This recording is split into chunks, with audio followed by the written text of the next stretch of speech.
Bismillahirrahmanirrahim. Assalamualaikum warahmatullahi wabarakatuh. Allahumma shalli ala Muhammad wa ali Muhammad. Selamat berjumpa kembali dengan seri mata kuliah Filsafat Timur. Di sesi yang ke-8 kita akan membahas diskursus reinkarnasi di dalam Islam, di dalam filsafat Islam. Ini sebagai bentuk kelanjutan dari pembahasan sebelumnya. Di 2 sesi terakhir kita membahas filsafat dari Hinduisme dan Buddhisme, yang salah satu hal yang menonjol dari kedua aliran tersebut, dari kedua filsafat tersebut, atau dari kedua agama tersebut adalah ajaran tentang reinkarnasi. Reinkarnasi dimaknai sebagai keabadian jiwa sebelum akhirnya mencapai moksa atau mencapai nirwana, dan keabadian tersebut berlangsung dalam bentuk bahwa ketika manusia mati maka jiwanya akan kembali lagi masuk ke dalam raga yang baru, kurang lebih seperti itu. Dan kita melihat bagaimana, kita akan membahas bagaimana Islam memandang pemikiran tersebut. Pertama, perlu disampaikan bahwa di dalam filsafat dan teologi Islam itu memang dikenal diskursus mengenai reinkarnasi ini. Bahkan ada beberapa aliran teologi dan sekte di dalam Islam yang memiliki keyakinan terkait kebenaran reinkarnasi. Ya, memang ada. Meskipun demikian, aliran-aliran tersebut itu bisa disebut sangat minor. Ada dari kelompok Syiah Nusairiyah, ada Druze gitu. Druze itu merupakan cabang dari Syiah Ismailiyah. Kemudian ada Gulat, ada yang mereka yang menyebut Ahlul Haq, dan sebagian kecil dari penganut paham Mu'tazilah. Mereka memiliki keyakinan tentang kebenaran reinkarnasi seperti yang diyakini oleh orang-orang Hindu dan Buddha. Ada misalnya ya, ada yang mengatakan di kelompok Syiah itu yang mengatakan bahwa Allah itu masuk ke dalam Rasulullah SAW, dan kemudian setelah itu ketika Rasulullah meninggal maka ruhnya kemudian berpindah kepada Imam Ali, Imam Hasan, Imam Hussein, kemudian ke Muhammad bin Ali al-Hanafiyah dan lain sebagainya. Pokoknya ada yang semacam gitu. Ini juga bentuk dari reinkarnasi, karena mereka mengatakan bahwa pada dasarnya jiwa dari orang-orang suci, para wali atau para imam itu adalah jiwa yang sama, hanya berpindah-pindah saja dari satu raga kepada raga yang lain gitu, di zaman yang berbeda.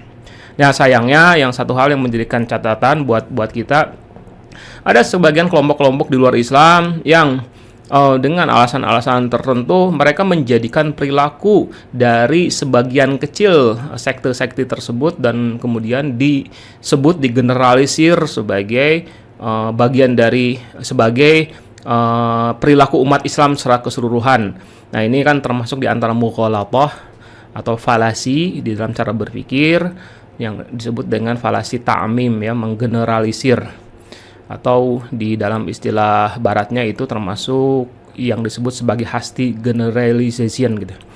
Nah, sayang sekali itu terjadi semacam itu, dan kita secara fair mengakui memang ada orang Islam yang meyakini keyakinan reinkarnasi, akan tetapi itu hanya sebagian kecil, dan sebagian besar ulama kita dan juga kaum muslimin itu tidak mempercayai reinkarnasi seperti itu.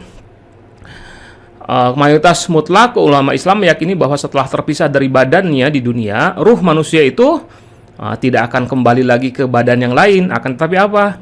Tapi akan mendiami apa yang disebut dengan badan mithali di sebuah tempat bernama alam barzakh.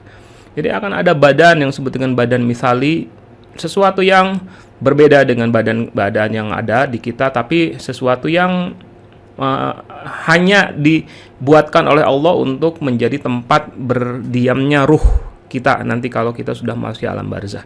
Alam barzakh, alam yang kadang disebut sebagai alam kubur, ini adalah sebuah alam di antara dunia dan akhirat. Dan ruh tersebut akan menjalani kehidupan di alam barzah sampai tibanya hari kiamat, di mana semua ruh dibangkitkan oleh Allah menuju padang mahsyar. Nah, dari sisi inilah bisa dikatakan bahwa alasan terbesar kenapa umat Islam itu menolak reinkarnasi adalah karena konsep reinkarnasi berlawanan dengan konsep ma'ad, konsep eskatologi, di mana dikatakan bahwa perjalanan hidup manusia itu membentuk pola yang linear dari mulai dia alam arwah dari zaman dulu gitu kan, kemudian sebelum masuk ke alam dunia, kemudian masuk ke alam barzah, terus menerus sampai ke alam akhirat nanti. Nah, di dalam Islam sendiri ada sejumlah istilah yang muncul sebagai diskursus, dan istilah-istilah tersebut berkaitan dengan reinkarnasi. Jadi ini menunjukkan betapa bahwa di dalam Islam sendiri ada pembahasannya. Pembahasan dalam pengertian pengkritikan, dan sebagiannya ada, nanti kita lihat ada beberapa di antara yang bisa diterima tapi konsepnya berbeda dengan apa yang ada di ajaran agama Buddha dan Hindu, dan ini termasuk diantaranya yang menunjukkan bagaimana di dalam filsafat dan teologi Islam reinkarnasi ini dikenal. Pertama, istilahnya adalah ada yang disebut dengan nasakh atau tanasuh gitu. Berpindahnya ruh manusia dari satu raga ke raga yang lainnya.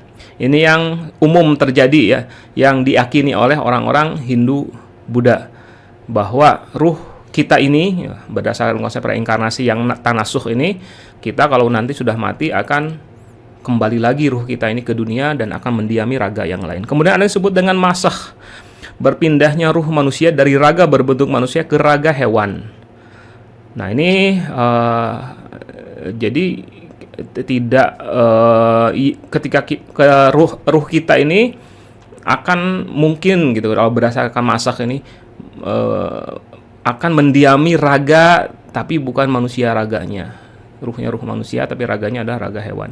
Ada yang disebut dengan rasakh atau berpindahnya ruh manusia dari raga berbentuk manusia ke raga tumbuhan. Ada yang disebut dengan fasakh, berpindahnya ruh manusia dari raga berbentuk manusia ke dalam raga materi yang berubah benda mati. Nah, di dalam Al-Quran sendiri dikatakan bahwa ada sekelompok orang yang dikutuk. Masakh itu artinya, sebagian mengatakannya adalah diartikan kutukan. Dalam masakh itu pengertiannya adalah berpindahnya berpindahnya jiwa manusia ke dalam raga hewan. Itu dikutuk oleh Allah sekelompok orang itu gara-gara mereka menunjukkan, dikutuk menjadi kera ya, gara-gara mereka menunjukkan pembangkangan luar biasa terhadap perintah agama yang sangat jelas. Dan sebagian ulama meyakini bahwa kutukan tersebut membuat mereka yang dikutuk memiliki raga kera meskipun ruhnya tetap manusia. Nah, situasi seperti ini dianggap sebagai bentuk masakh yang mirip dengan reinkarnasi. Akan tapi perlu disampaikan sebagai catatan, sebagian ulama lainnya menolak hal tersebut, menolak bahwa ketika masakh terjadi, ketika terjadi kutukan, maka si jiwanya tetap jiwa manusia, ruhnya ruh manusia, sementara raganya adalah raga hewan. Kenapa menolak? Karena wujud atau raga manusia hanya bisa didiami oleh ruh dengan karakteristik manusia. Nah, bagi sekelompok ulama ini, kutukan kepada orang-orang Yahudi itu membuat ruh dan raga mereka memiliki karakteristik yang kera, karakteristik seperti kera. Jadi kan kalau misalnya ruh kita ini memiliki kemampuan untuk berpikir, memiliki kemampuan untuk menulis. Nah, sementara kalau misalnya ruh kita masuk ke dalam kera, itu bisa nggak menulis dengan raga, dengan tangan model kera gitu. Kemudian ruh kita itu memiliki kecenderungan untuk merasa malu dengan aurat yang dimiliki.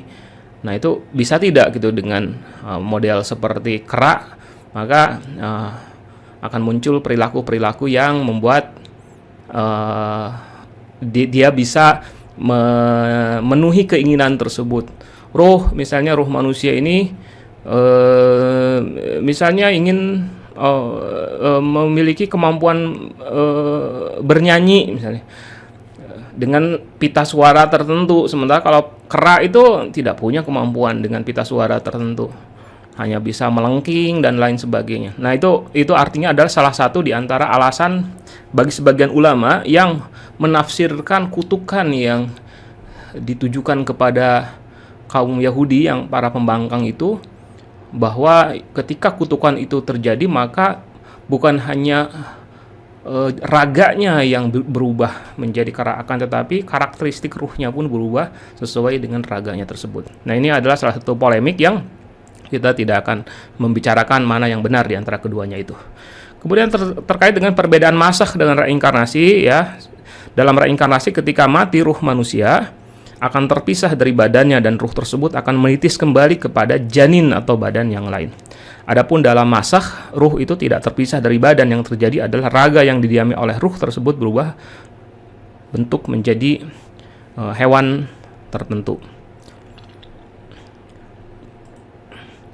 Nah, di dalam Islam ada satu jenis reinkarnasi yang disebut-sebut sebagai reinkarnasi spiritual atau tanasuh malakuti. Konsep ini bermakna perpindahan jiwa manusia dari badan duniawi kepada badan ukhrawi. Jadi di akhirat nanti juga manusia itu akan punya badan. Dikatakan bahwa di alam akhirat nanti, tapi tentu saja badannya berbeda ya. Ruh manusia itu akan menjelma menjadi wujud yang menjadi wujud spiritual tertentu. Dan bentuk dari wujud tersebut sangat bergantung pada kualitas ruh manusia selama ia berada di alam dunia. Nah, ini kalau tentu saja tanasuh malakuti ini beda dengan tanasuh atau reinkarnasi sebagaimana disampaikan oleh orang-orang Hindu dan Buddha. Karena kalau orang-orang Hindu dan Buddha menyatakan bahwa si badan yang akan ditempati oleh ruh tersebut itu adalah badan yang duniawiyah juga. Sementara kalau tanasuh malakuti itu adalah badannya adalah badan ukhrawi. Yang seperti apa? Ini pembahasannya bukan di sini. Dan juga tentu saja itu tempatnya di akhirat nanti, bukan ketika kita masih berada di dunia ya. Nah, yang disebut dengan tanasuh malakuti itu. Nah, sebagian menyebut model reinkarnasi seperti ini dengan nama tajassumul a'mal. Jadi ada dalam hadis-hadis disebutkan bahwa ada manusia yang berbentuk kera. Ya, itu kan perjalanan spiritual Rasulullah itu saat ketika melakukan Isra dan Mi'raj itu oleh malaikat Jibril ditunjukkan sebagian dari calon-calon penghuni neraka. Nah, penghuni neraka itu dikasih gambaran bahwa akan terjadi orang-orang yang dengan model-model bentuk yang tertentu, ada yang seperti kera, ada yang seperti binatang-binatang yang lain, ada yang misalnya lidahnya panjang terjulur gitu kan. Itu adalah bentuk itu yang disebut dengan perubahan ruh manusia yang kemudian mendiami atau memasuki raga lain yang diciptakan oleh Allah, yang raganya itu disesuaikan dengan kualitas si ruh tersebut. Ruh tersebut selama dia berada di dunia sebelumnya gitu. Nah, tentu saja sebaliknya ketika seorang ketika di dunia dia melakukan kebaikan, maka ketika berada di alam akhirat maka tajassumul a'mal atau perwujudan dari amal-amalannya itu akan membuat dia akan punya raga yang indah, bagus dan menarik. Nah, sekarang kita masuk kepada kritikan. Ada beberapa kritikan sebenarnya, tapi di sini saya ringkas menjadi 5 saja. Kritikan yang pertama terkait dengan reinkarnasi adalah bahwa konsep reinkarnasi ini bermakna penerimaan atas kemungkinan adanya 2 ruh di dalam satu raga. Reinkarnasi menurut konsep dualitas manusia, yaitu raga dan jiwa. Ingat ya, reinkarnasi ini sangat penting sekali ya. Ketika dikatakan bahwa pembahasannya adalah terkait dengan adanya jiwa dan raga, itu khusus ketika kita membahasnya dengan orang-orang yang memiliki keyakinan tentang reinkarnasi. Dan orang-orang yang memiliki keyakinan reinkarnasi itu meyakini adanya dualitas manusia ya. Jadi kita tidak sedang berdebat dengan orang-orang yang menyangkal konsep dualitas manusia. Kita sedang berdebat dengan orang yang meyakini juga konsep dualitas manusia, bahwa manusia itu terdiri raga dan jiwa. Kedua unsur penting ini, raga dan jiwa ini hanya akan bisa menciptakan situasi saling melengkapi atau komplementer jika keduanya memiliki kesesuaian sejak awal penggabungan. Ya, ruh hanya akan masuk ke dalam jasmani yang sesuai dengan sifat ruh. Raga pun hanya akan bisa hidup jika dimasuki ruh yang sesuai dengan kebutuhannya. Dan untuk raga yang baru itu disiapkan ruh yang baru. Kalau misalnya ini terlepas dari asolatul wujud atau asolatul mahiyah, maka tetap saja kan keduanya ini, baik asolatul wujud atau asolatul mahiyah, itu meyakini tentang dualitas. Nah, misalnya kita lihat dalam asolatul wujud saja misalnya. Asolatul wujud itu kan mengatakan bahwa pertama-tama yang Allah ciptakan adalah raganya dulu, wujudnya dulu, sesuatu yang sifatnya fisikal, dan ketika sesuatu yang sifatnya fisikal itu sudah siap untuk dimasuki oleh ruh, maka Allah meniupkan ruhnya. Allah memasukkan ruh ke dalam raga tersebut. Ruh yang dimasukkan ini memiliki potensi-potensi yang sesuai dengan potensi yang juga ada di dalam raga tersebut ya. Maka dan itu harus sesuai. Kalau misalnya raganya, kalau misalnya di sini raga itu hanya akan bisa hidup ketika dia yang masuknya adalah ruh yang sesuai dengan raga tersebut. Raganya berbentuk manusia, maka ruh yang dimasukkan juga harus ruh yang memiliki potensi-potensi manusiawi gitu. Pada saat yang sama juga bahwa yang untuk raga yang baru itu juga disiapkan ruh yang baru. Untuk ruh yang akan disiapkan itu juga di ruh itu hanya memperhatikan juga ini raga yang akan dimasuki raga yang seperti apa gitu. Nah, di sini poinnya, dengan perspektif reinkarnasi ada ruh lain dari kehidupan sebelumnya. Jadi pada saat itu kan dalam model perciptaan selalu seperti begitu. Ada raga baru yang siap hanya akan bisa dibuahi atau dimasuki oleh yang namanya ruh yang baru. Dibuatkanlah gitu raga yang semacam ini. Akan tetapi tiba-tiba saja ada ruh lain dari kehidupan sebelumnya yang siap masuk ke raga yang baru tersebut. Maka di saat tersebut raga yang baru akan dimasuki oleh dua ruh. Dan ini adalah situasi yang tidak bisa terima oleh akal, karena si raga itu akan bergerak dengan perintah dari ruh yang berbeda-beda gitu. Adanya dua ruh di dalam satu raga itu adalah satu hal yang tidak bisa diterima oleh akal. Kemudian kritikan yang kedua terkait dengan ruh dan raga adalah dua unsur dari manusia yang sama-sama mengalami perkembangan dan penyempurnaan secara bersamaan. Seiring dengan pertumbuhan raga, ruh juga mengalami pendewasaan. Nah, dengan perspektif reinkarnasi, ruh yang sudah mengalami kematangan itu harus kembali ke raga baru yang masih harus menjalani pertumbuhan. Itu kan ya, ketika manusia masih dalam bentuk janin, kemudian ketika dia ditiupkan ruh di dalamnya, maka ruhnya itu juga ruh yang sesuai dengan janinnya itu gitu. Dia masih belum bisa berpikir gitu, ruhnya itu dia belum bisa mengekspresikan perasaan gitu. Nah, sementara ketika lahir juga sama gitu kan ya, dia hanya baru bisa menangis, tertawa, dan itu ya. Jadi ruh itu punya kemampuan-kemampuan yang menyesuaikan diri, yang sesuai terus-menerus sama gitu, secara paralel itu tumbuh secara bersamaan, seiring sejalan antara ruh dengan jiwa itu, terus sampai kepada ketika dia mampu berpikir, mampu menulis, mampu menyanyi, mampu apa, itu sesuai dengan itu juga raganya juga sama gitu.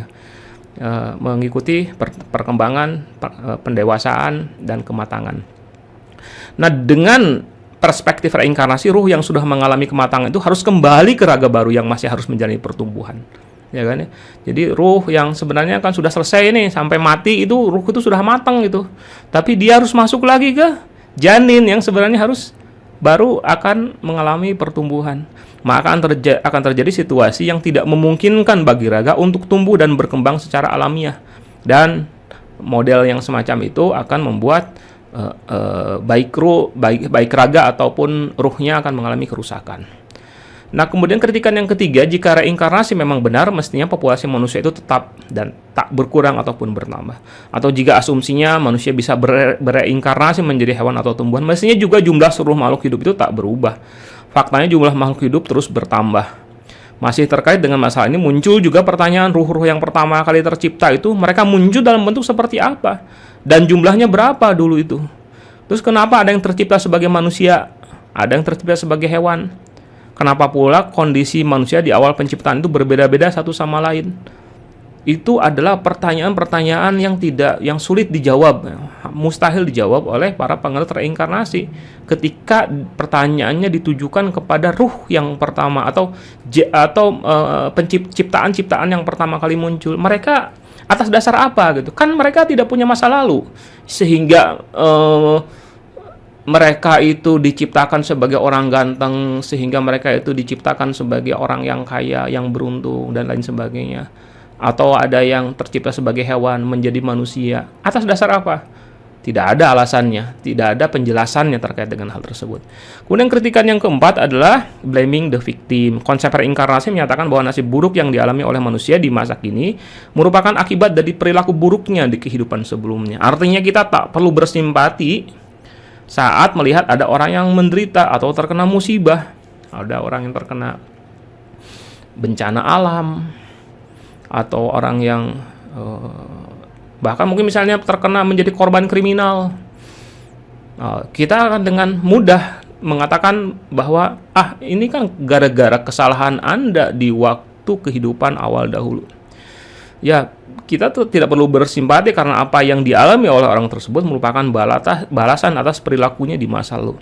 Justru sebaliknya, kita harus mengingatkan orang tersebut agar menerima penderitaan, merenunginya, bersabar, dan lain sebagainya. Nah, kemudian kritikan yang kelima itu kontradiksi di dalam perspektif reinkarnasi. Di satu sisi penderitaan manusia dianggap sebagai akibat dari perbuatan buruk di masa lalu, dan kekayaan dan atau kemakmuran yang didapat manusia sekarang ini merupakan perbuatan baiknya di masa lalu. Ya, kalau misalnya saya ini sekarang kehidupan saya menjadi orang yang baik. Misalnya wajah lumayan gitu kan ya, kekayaannya kaya banget, terpandang lain sebagainya gitu. Nah, itu kan karena apa? Karena zaman dulu saya di kehidupan sebelumnya saya adalah orang yang baik gitu. Nah, artinya kekayaan dan kemewahan itu adalah kebaikan kan artinya. Nah, tapi di sisi lain ajaran lain dari para pengantar reinkarnasi ini itu malah mengecam kemewahan sebagai bentuk ketertipuan ilusif manusia atas hakikat kebahagiaan. Kehidupan mewah diyakini sebagai awal dari petaka yang akan dialami oleh manusia.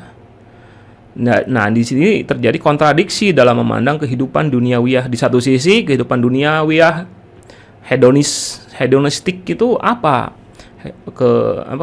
Kemewahan itu.